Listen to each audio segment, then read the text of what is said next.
So let's talk about carving techniques. If you start out with the right techniques, this will stand you in good stead for the future. Now, I wanted to call these techniques the Foundation 5 because they really do form a solid foundation upon which your carving skills can grow. But I've got 6 techniques that I want to show you, so I couldn't call them that. We'll call them the Significant 6 instead. The first 2 techniques that we're going to look at are going to show you how to hold the chisel properly. So technique number 1 we'll call the pinch position. So hold the chisel, the shank of the chisel, between your 2 fingers and your thumb. Now it doesn't matter whether you're left or right-handed, just hold the chisel in whichever hand you feel most comfortable. Now this position is used for setting in a cut, where the shank of the chisel is held vertically to the timber, or for fine work, where you might be working towards that setting cut that you've just made. Now the second technique we're going to call the fist position, and this basically just gives you a little bit more grip on the chisel. So to do this, you just got to make a fist around the shank of the chisel and try to make sure that you've got between 25 and 35 millimeters exposed from your hand to the cutting edge. Always try to make sure that that blade is next to your little finger. You don't want to hold it in a fist like that, always next to your little finger. And this basically will just give you a little bit more grip to be held like that. For both of those techniques, it's absolutely essential that you always anchor the chisel. And what that means is that the hand that's holding the chisel, or the arm of the hand holding the chisel, is always either fixed to the timber or the workbench. So as you're carving, that anchor will prevent you from slipping. Now see how it works for the pinch position. See how it's anchored? For a pinch position, setting in or working towards a cut, or for the fist position, I've got a firm anchor. Alright, technique number 4 is called the tapping technique, and this is a combination between the fist position and anchoring. Now when motivating the chisel through the timber, you should never really apply a greater force than arm weight. You really want to avoid putting body weight into the chisel because you could lose control of where the chisel's going. So with the tapping technique, we're going to use a mallet. Form a fist around the chisel, make sure you anchor, and before you cut any wood, tap the handle of the chisel with the mallet. Now can you see that with each tap,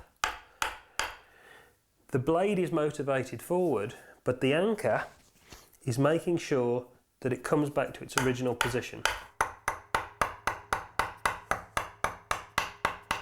This means that I've got absolute control of the chisel, and although I'm hitting it quite hard, I'm taking very fine shavings off.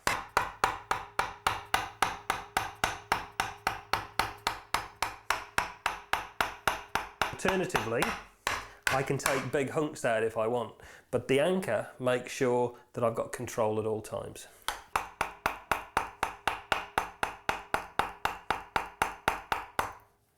So technique number 5 is called the sliding technique, and this is best described with the use of an analogy. So if you were to apply a downward force only when you were cutting into a nice fresh loaf of bread, well, the cut would be very ragged and torn. But as soon as you use a sliding motion, the cut becomes far more effective. And this applies exactly the same to a carving chisel. Now as you motivate the chisel through the timber, I'm going to apply a sliding motion. Can you see how that with each cut, I'm rotating the handle and creating a sliding motion with the blade through the timber? Can you see that? So once you've mastered those Foundation 5 techniques, I got one more for you, and this one really makes life quite interesting, and it's also why it just doesn't matter if you're left or right-handed, because the general rule with carving is if you're going to carve to the left-hand side of the bench, hold the chisel in your left hand, And if you're going to carve to the right hand side of the bench, you hold the chisel in the right hand. And well, it's going to feel awkward at first, but do persevere, because that technique will make life so much easier once you get it right. So carve in left hand side of the bench, right hand side. Let's just take a quick look at the cutting directions required when carving timber. And you'll have to bear with me with this, but now if you were to look at a piece of timber under a microscope, which I'll admit I've never done, but I'm guessing that if you did, it would probably look like a bunch of long drinking straws. Now, if I wanted to carve, imagine this is a block of wood, and if I wanted to carve and round over that edge there, what direction do you think I'd need to carve? Well, I'd need to carve short to long. I'd be pushing the short fibres against the longer ones to support them. If I were to go long to short, can you see what happens? I'm actually breaking those fibres out. So the same principle applies if I want to carve this edge round. See, short to long, as opposed to long to short, I'd be breaking the fibres out. If I want to round this corner over, short to long, short to long. And this is why it's essential that you're able to use both hands effectively, because if we're carving a piece of timber, short to long, carving towards the left hand side of the bench with the left hand, this side, short to long,